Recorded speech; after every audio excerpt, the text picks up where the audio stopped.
అయితే ఏంటంటే ఫీల్డ్ మొత్తం మీద విశ్వనాథ్ గారు కానీ, బాపు గారు కానీ, జంజాల గారు వీళ్ళందరూ కూడా ఫీల్డ్లో బ్రాహ్మణులు నువ్వేనయ్యా అనేవాళ్ళు.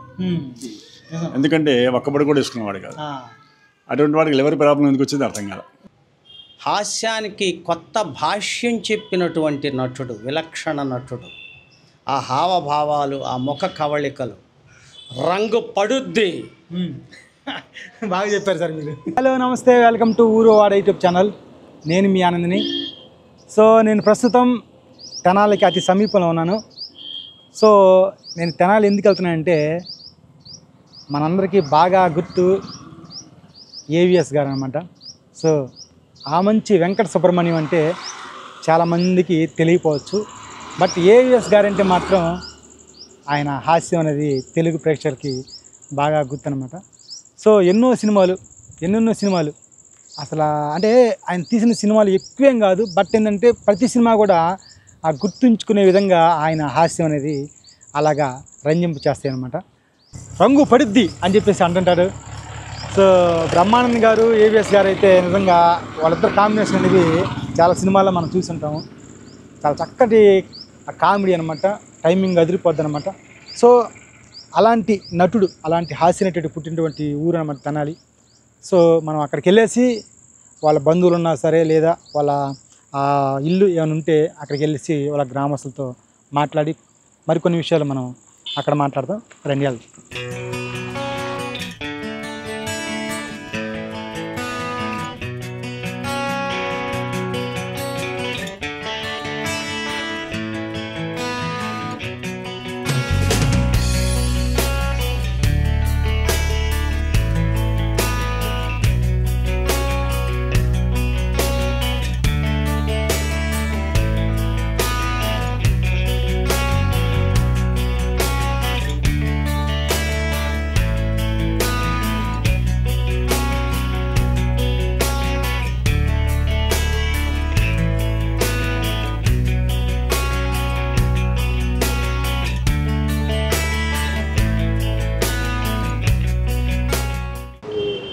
గారి రైతు మారిస్పేట. రాంబాబు గారి తమ్ముడు అన్నయ్య అవుతాడు ఆయన. అంటే రాంబాబు గారు ఊరు శివాలయంలో అర్చకత్వం చేసేవాడు రాంబాబు గారు. ఆయన దగ్గరికి వస్తూ ఉండేవాడు.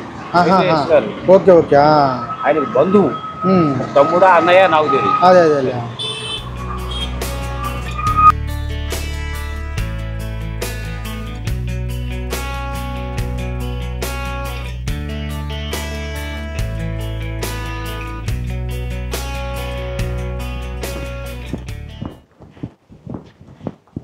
సో బహుశా ఇది అనుకుంటాను ఇల్లు. మనస్విని మీ తాతగారు ఏవిఎస్ గారు తెలుసా నీకు? ఏవిఎస్ గారు తెలుసా మీ తాతగారు? తెలియదు పాపం అమ్మాయి, నాకు తెలిసి 4-5 years ఉంటాయి. ఏవిఎస్ తాత తెలీదా? మీ తాతయ్య గారు కదా, మీ తాతయ్య గారి అన్నయ్య తెలుసా? ఎప్పుడన్నా సినిమాలు చూస్తుంటావా? మీ తాతగారి కామెడీ చూస్తుంటావా బాగా? అదిగో రంగు పడిద్ది అంటాడు. ఏమంటాడు?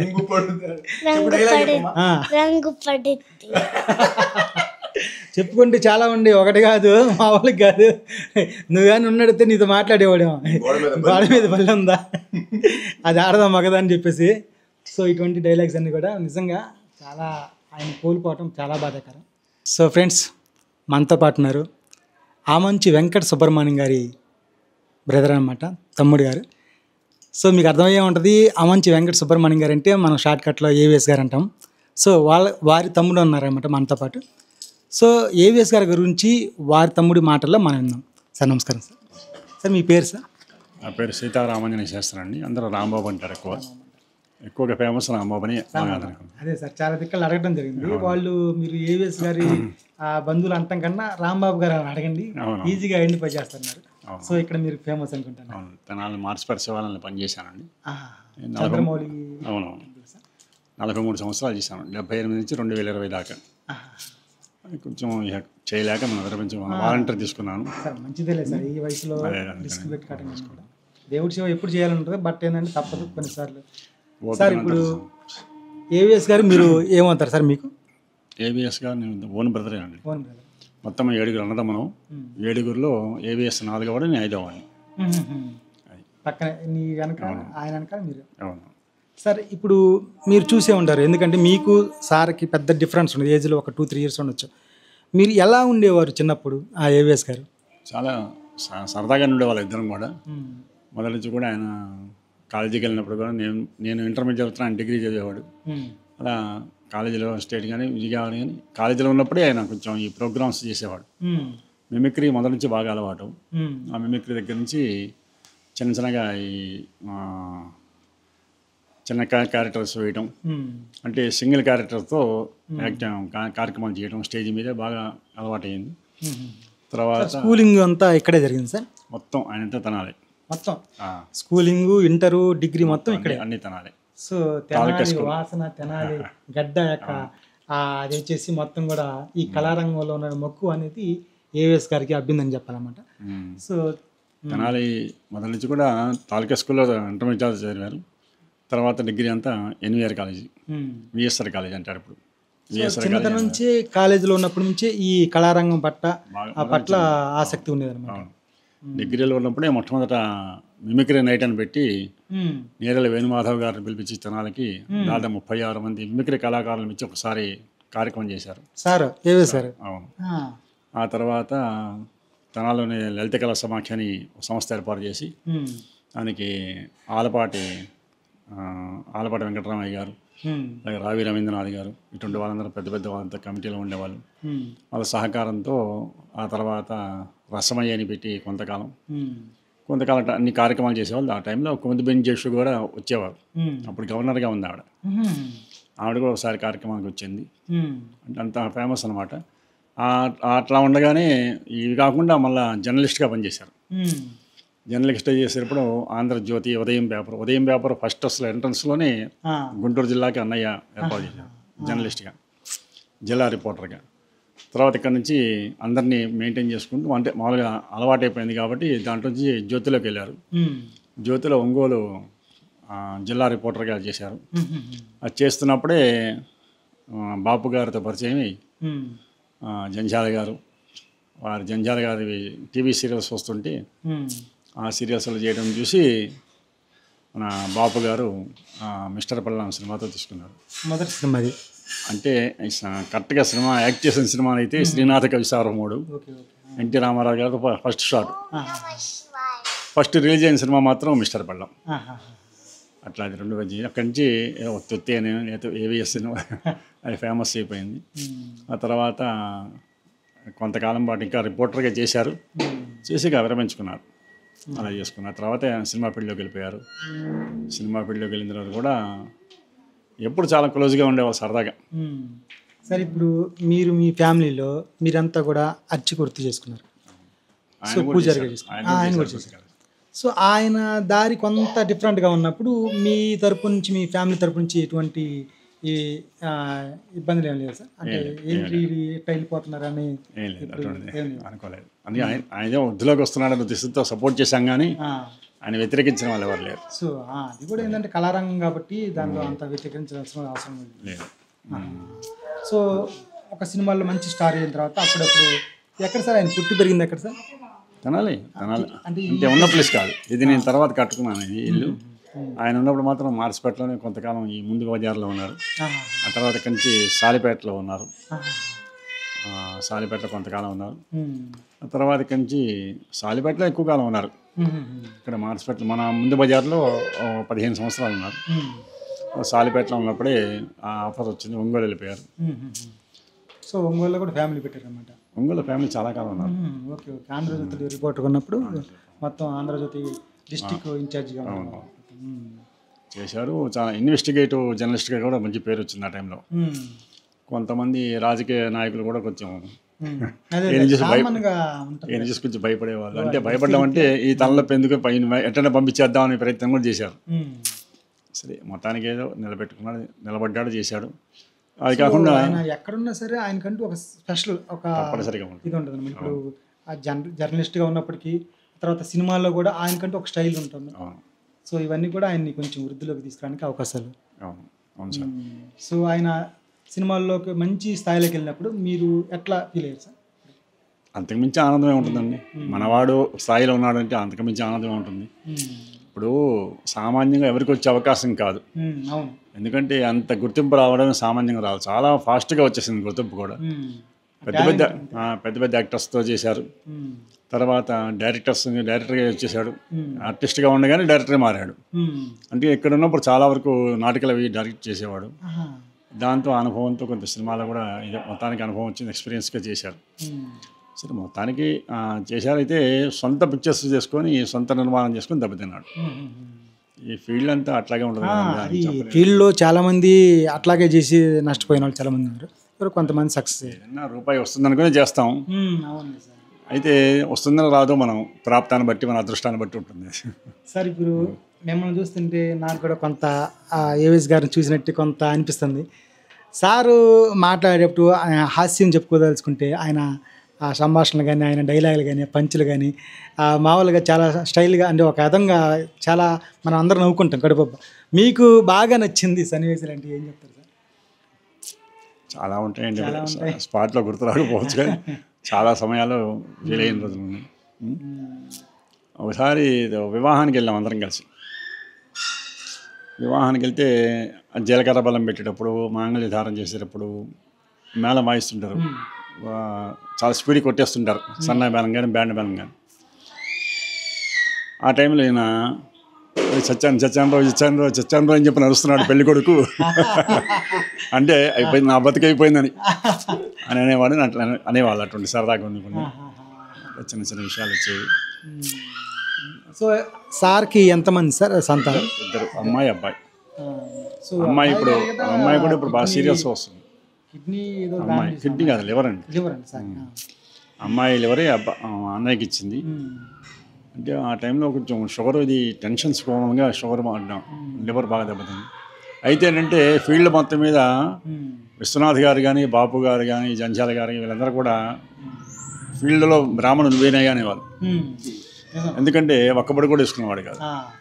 అటువంటి వాడికి లివర్ ప్రాబ్లం ఎందుకు వచ్చింది అర్థం కాదు సార్. ఇప్పుడు అన్నయ్య గారికి ఆ లివర్ ట్రాన్స్ప్లాంటేషన్ అయిన తర్వాత ఒకసారి రవీంద్ర భారతిలో సన్మానం జరిగింది. ఆ సన్మానంకి నేను కూడా అక్కడ హైదరాబాద్లో ఉన్నప్పుడు వెళ్ళాను. పర్టికులర్గా ఆ సన్మానంలో చంద్రబాబు గారు ఉన్నారు, నన్నపనేని రాజ్ కుమార్ గారు ఉన్నారు.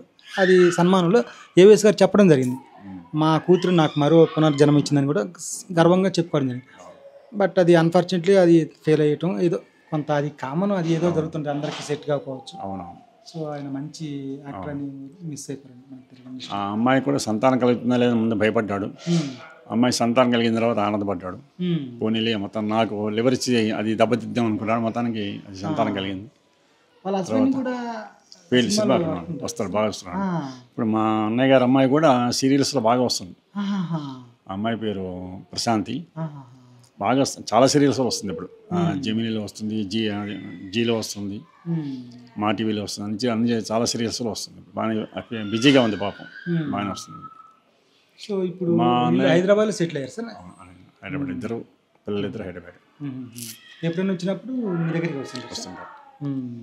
సో ఈ కల్చరల్ వారు ఎవరైనా పిలిచినా కూడా అప్పుడప్పుడు వచ్చినప్పుడు మిమ్మల్ని కలిసి మీ దగ్గర తప్పనిసరిగా వచ్చాము. సార్ మీ ఫాదర్ మదర్? మా ఫాదర్ మదర్ కూడా ఈ దేవస్థానమేనండి. తెనాల్లో కన్యకాపరమేశ్వర దేవస్థానం ప్రతిష్ఠ అయినప్పటి నుంచి మా నాన్నగారు వచ్చారు. 42లో ప్రతిష్ఠ అయింది. 42లో మా నాన్నగారు తెనాలి వచ్చారు. అక్కడి నుంచి మా నాన్నగారు ఆ దేవస్థానంలో ఉన్నారు. అక్కడే మేము అన్నదమ్ములు మొత్తం 7 అన్నదమ్ములం పుట్టాం. 3 ఆడపిల్లలు, మొత్తం 10 మంది సంతానం ఆ గుడిలో ఉండగానే మేము జన్మించాం. ఆ జన్మస్థలం అదే అందరికీ. ఆ తర్వాత చిన్నగా ఎవరి పొట్టతిప్పలకి ఎవరో ఏదో దారి పట్టుకోవడం వెళ్ళిపోవడం, తలా దారి వెళ్ళారు. ప్రస్తుతం తనాలు నేను ఒక్కనే ఉన్నా. సో ఏవిఎస్ గారి తరపున బంధువులు అంటే సారే? మాకిద్దరు ఉన్నాయి, అమ్మాయి అబ్బాయి. అమ్మాయి అల్లుడు స్వీడన్లో ఉంటున్నారు సాఫ్ట్వేర్లు. అబ్బాయి ఏమో తెనాల్లోనే యూనియన్ బ్యాంక్ మేనేజర్గా చేస్తున్నారు. తెనాల్లో నా దగ్గర ఉంటాడు పైన, అంతా కలిసి ఉంటున్నాం మేము. ఆ వారసత్వం అనేది ఇక్కడే కొంతవరకు ఈ రూపంలో ఉందన్నమాట. సో ఫ్రెండ్స్ చూశారు కదా, నిజంగా చాలా హ్యాపీగా ఉంది. మనం మొదట తెనాలి వచ్చినప్పుడు ఎట్లాగా ఇప్పుడు ఏవిఎస్ గారి హౌస్, ఏవిఎస్ గారి బంధువులు ఎవరున్నారో తెలియదు. మరి మనకి ఎవరన్నా ఈ విషయాలు చెప్పాలంటే కూలంకషంగా చెప్పాలంటే వాళ్ళ బంధువులే చెప్పగలరు అనుకున్న తరంలో మనకి నిజంగా వాళ్ళ తమ్ముడు గారు రాంబాబు గారు మనకి దొరకటం మరిన్ని విషయాలు మనతో పంచుకోవడం చాలా సంతోషంగా అనిపించింది. సో చిన్ననాటి నుంచి మొత్తం విషయాలు కూడా మనతో పంచుకోవడం జరిగింది.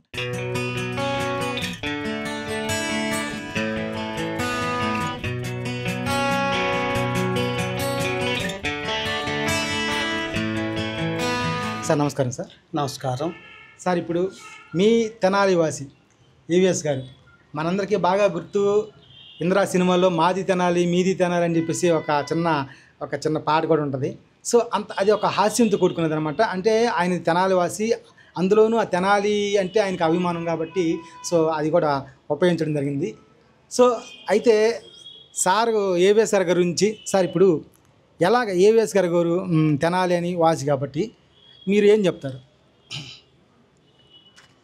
కళల కాణాచి తెనాలి అనేటటువంటి నిర్వచనానికి బలం చేకూర్చినటువంటి హాస్య నటుడు ఏవిఎస్. హాస్యానికి కొత్త భాష్యం చెప్పినటువంటి నటుడు, విలక్షణ నటుడు.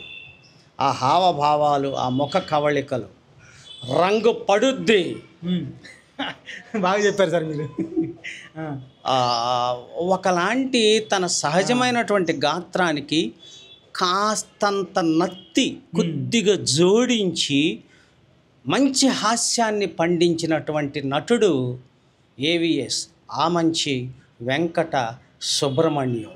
సో ఇప్పుడు మనం ఏవిఎస్ గారు అంటాం కదా. ఏవిఎస్ గారు అంటే సరే ఏం చెప్పండి. ఆమంచి వెంకట సుబ్రహ్మణ్యం అదేనమాట అసలు పేరు. వారి పూర్తి పేరు అది. ఆయన సినీ ఫీల్డ్కు వెళ్ళకముందు తెనాలిలో ఒక పూజారి కుటుంబంలో జన్మించిన ఆయన మంచి సాహితీవేత్త, మంచి కళాకారుడు, సాహిత్యాభిమాని కూడా. మరి ముఖ్యంగా సాంస్కృతిక కార్యక్రమాల ఎడల బాగా ఆకర్షితుడై ఆ రోజుల్లోనే తన కాంటెంపరీస్ అందరినీ ఒక చోట పోగు చేసి స్వరలయ రసమయ్యి అనేటటువంటి ఒక సంస్థను పెట్టి ఆ తెనాలి నటీనటులందరికీ ఒక వేదిక కల్పించాడు. అలా పెద్ద సినీ ఫీల్డ్లో ఉన్నటువంటి నటీనటులందరినీ ఆ రసమయ్యి ద్వారా మా తెనాలికి రప్పించాడు అప్పట్లోనే ఏవిఎస్ గారు. ఆయన సినిమాలు అప్పటిదాకా మా తెనాలిలో ఉన్నటువంటి గొప్ప నటులు లేకపోతే అందరూ కూడా ఒక రకమైన పేరు తెస్తే ఈయన మీది తెనాలి మాది తెనాలి అని ఓ చక్కటి ఆ ముఖ కవళికలతోటి ఆ డైలాగు అనటం ఆయనకి చెల్లింది. తర్వాత ఓ వ్యక్తికి పేరు రావటానికి ఒక సినిమానో 300 సినిమాలో అవసరం అనుకుంటాం. కానీ ఏవిఎస్ ఏమి నిరూపించాడో తెలుసా? రంగు పడుద్ది అంటే ఏవిఎస్ఏ. అది ఎంత పాపులర్ డైలాగ్ అయిందంటే మరి ముఖ్యం ఇంకొక హాస్య సన్నివేశం మనందరం ఎంజాయ్ చేసినటువంటిది ఒకటి చెప్తా. ఎస్వి కృష్ణారెడ్డి డైరెక్షన్లో శుభలగ్నం అనేటటువంటి ఆ సినిమా ఒకటి వస్తే అమ్మాయిని అడగటానికి వస్తాడు అతను. ఆ తర్వాత ఆ ప్రశ్నలను అడిగేటటువంటి విధానం అదే ఇప్పుడు మీరు అన్నట్టుగానే మీ ఇంట్లో బల్లి ఉందా, ఆ బల్లికి తోకుందా, ఆడదాం కదా, నవ్వుకుంటాం కదా. అలాగే ఇంకా దానికంటే కూడా ఏ సినిమానో నాకు పేర్లు అంతగా గుర్తుండవు కానీ ఎవరి సినిమానో బ్రహ్మానందం భార్య చీర చీర మార్పిడి సీన్ ఒకటి ఉంది ఏ సినిమాలో. ఎంత న్యాచురల్ ఏంటంటే అది బ్రహ్మానందం భార్య ఎందుకో కానీ ఏవిఎస్ భార్య చీర కట్టుకోవాల్సి వచ్చింది. అంటే ఆ ఇస్త్రీ చేసే అతను అటుదిటో ఇటుదటో మార్చి ఇచ్చాడు కావాలా. ఏ బ్రహ్మానందం భార్య చీర ఇతను కట్టుకుంటాడు, ఇతను కట్టుకుంటుంది. నా చీరే కదా, వాడికి ఏంటి అంతసేపటికి భార్య ముఖం కంటే కూడా చీర గుర్తు పెట్టుకొని ఎక్కడ ఫంక్షన్లోనైనా సరే ఆడు ఆ రోజు ఆ చీర ఆ రాత్రి బాగా చూశాడో దాని గురించి కలవరించాడో ఒక ఫంక్షన్లో ఆ బ్రహ్మానందం భార్యని వాటేసుకుంటాడు. వాటేసుకున్న తర్వాత ముఖం తిప్పుకుంటే అది తీరా బ్రహ్మానందం భార్య. అవ్వ అంటే ఆ హాస్యం అది అశ్లీలం కూడా కాదు, సహజ సిద్ధంగా ఇళ్లలో జరిగేటటువంటి హాస్యాన్ని ఎంత బాగా పండించాడు అంటే అది పండించడం అట్టుంచండి. చివరికి బ్రహ్మానందం వాడిని తిట్టి ఇక పోతాడేమో అనుకుంటే వీడు ఎక్కడికి వెళ్ళినా సభల్లోకి వచ్చి, సార్ మీరేమనుకోవట్లేదు, నాకు తెలియక అబ్బా నువ్వు ఆపరా బాబు, నేను అసలు డైలాగ్ చూడండి, నా భార్య నేను కూడా అన్నిసార్లు వాటేసుకోలేదు అనేటటువంటి అసలు ఆ డైలాగు అసలు ఏవిఎస్ చెప్పటం, తర్వాత ఇంకా అలాంటి క్యారెక్టర్లన్నిటిని కూడా హాస్యానికి ఆనాడు మనం రేలంగి వెంకటరామయ్య గారిది ఒక రకమైన హాస్యం అయితే, రమణారెడ్డిది ఒక రకమైన హాస్యం అయితే, ఈ మధ్యలో వచ్చినటువంటి ఆ సునీల్ అని, తర్వాత ఆలీ అని, తర్వాత వాడి పేరేంది వేణు అని, వేణుమాధవ్, వీళ్ళందరి హాస్యం సినిమాల సంఖ్య ఎక్కువైనా కూడా ఈ ఏవిఎస్ హాస్యం అనేటటువంటిది ఆయన అంటూ ఉన్నాడు ఆ సినిమాలో అంటే ఖచ్చితంగా ప్రతి ప్రేక్షకుడు ఏవిఎస్ హాస్యం కొరకు వెళ్ళేటటువంటి సినిమాలు కూడా ఉన్నాయి. ఆయన ఒక స్టైల్ అంత గొప్పగా తెనాలికి మాకు పేరు తీసుకొచ్చినటువంటి హాస్య నటుడు ఏవిఎస్ గారు ఆ తెనాలి వాడు అవటం. అయితే నేను పాపం ఒక విషాదం ఏంటంటే ఏవిఎస్ గారికి మంచి కుటుంబంలో, పూజారుల కుటుంబంలో, మంచి సద్బ్రాహ్మణ వంశంలో పుట్టినప్పటికీ కూడా ఆయనకు కాస్త కిడ్నీస్ దెబ్బతిన్నటువంటి సందర్భాలు. ఆ తర్వాత అమ్మాయి ఒక కిడ్నీ ఇవ్వటం, మళ్ళీ బ్రతికించుకోవటం, అవన్నీ కూడా జరిగినాయి చక్కగానే.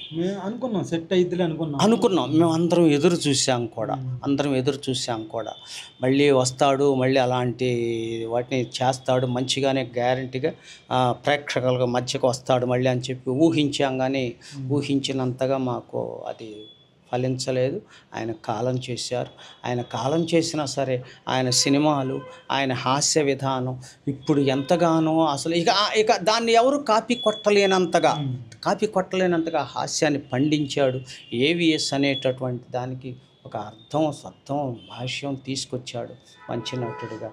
దాదాపు హాస్య చిత్రాలన్నిట్లో చిరంజీవి ఎంత మెచ్చుకుంటాడో ఏవిఎస్ని బాగా మెచ్చుకుంటాడు. ఆయన సినిమాలో 1-2 సినిమాలు కేవలం ఈయనున్నందువల్లనే సక్సెస్ అయినటువంటి సినిమాలు కూడా ఉన్నాయి.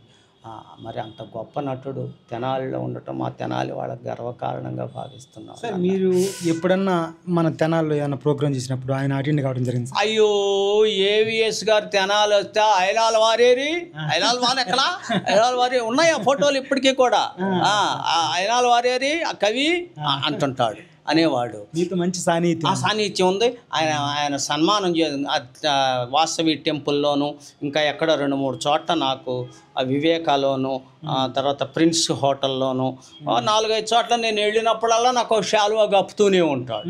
వద్దులేండి మనకి శాలువాలు ఎందుకన్నా సరే, వచ్చాను కదా, వచ్చినందుకు మీకు గుర్తున్నారు కదా, ఓ శాలువా కప్పించుకో అని అట్లా అనేవాడు. సో మీరైతే బాగా తెలుసు అనమాట. బాగా సార్ ఇప్పుడు ఆయన సినిమాల్లోకి వెళ్ళకముందు ఇక్కడ ఏం చేసేవాడు సార్? అంటే మామూలుగా స్థాపించి ఎప్పుడు నాటకాలు, రిహార్సల్స్, ప్రదర్శనలు, అవన్నీ కళారంగానికి విస్తృతమైన సేవలు చేశాడు. చిన్నప్పటి నుంచి వాళ్ళ బ్రదర్స్ అంతా పూజారుల కుటుంబం అయినా వాళ్ళు ఆ వృత్తిపరంగా ఉండేవారు. ఈయన అది తక్కువ కళారంగంలోకి వచ్చేసాడు. ఈయన వచ్చేసి కళాసేవ చేశాడు. తర్వాత అట్లాగే సినిమాల్లోకి వెళ్ళాడు. మంచి పేరు ప్రఖ్యాతులు. హాస్యంతో పాటు సెంటిమెంట్ కూడా బాగా వ్యక్తీకరణ చేయడం. సెంటిమెంట్లు కంటే అది హాస్యంలో కూడా కన్నీరు తెప్పించినటువంటి సందర్భాలు చాలా ఉన్నాయి. పైగాను ఆయన అదృష్టం ఏంటంటే అదే బాపు రమణాల సినిమాల్లో యాక్ట్ చేయటం, బాపు గారు ఈయన బాగా లైక్ చేయటం, దానికి తగ్గట్టుగా సంభాషణ రాసేంతో చెప్పించడం అనేటటువంటి ఏదో ఒక సినిమా ఏదో గుర్తులేదు కానీ వీళ్ళిద్దరు కాంబినేషను బ్రహ్మానందం కాంబినేషను, మరి ముఖ్యంగా ఏవిఎస్ కాంబినేషను, ఈ రెండిటికి కూడా బ్రహ్మానందమేమో అనేవాడు.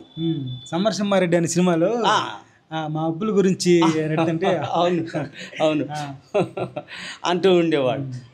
తర్వాత అసలు ఎక్కడైనా సరే బ్రహ్మానందమేమో అనే స్థితిలో ఉంటాడు, ఈయనేమో పడే స్థితిలో ఉంటాడు. ఆ పట్ట తర్వాత కూడా ఆ గోక్కోవటం, ఆ పంచి అదంతా కూడా ఒకలాగా అతని మీద ఇరిటేషను, ఆ బ్రహ్మానందం మీద కోపాన్ని ఆయన వెళ్ళిన తర్వాత ప్రదర్శించుకుంటూ ఉంటాడు ఒక్కడే కోపం మొత్తాన్ని. బాగా మంచి అనుభవం ఉంది. బాగా అదే మా తెనాలి నటుడే కదా, తెనాలి నటుడే మమ్మల్ని అందరినీ కూడా బాగా వాళ్ళు మొత్తం వాళ్ళ 5-6 బ్రదర్స్ అండి వాళ్ళు. అక్కడ చంద్రమౌళేశ్వర స్వామి టెంపుల్ పూజారులు వాళ్ళు. సో తరచుగా ఇప్పుడు మద్రాసులో హైదరాబాద్లో ఉన్నప్పుడు కూడా తరచుగా వస్తుంటారు, ఎక్కువగా తెనాలి వస్తుండేవాడు. సో ఫ్రెండ్స్, ఇది ఈరోజు వీడియో. ఈ వీడియో మీకు నచ్చినట్లయితే లైక్ చేయండి, షేర్ చేయండి, సబ్స్క్రైబ్ చేయండి. మరో వీడియోలు కలుద్దాం. వీక్షించిన మీ అందరికీ ధన్యవాదాలు.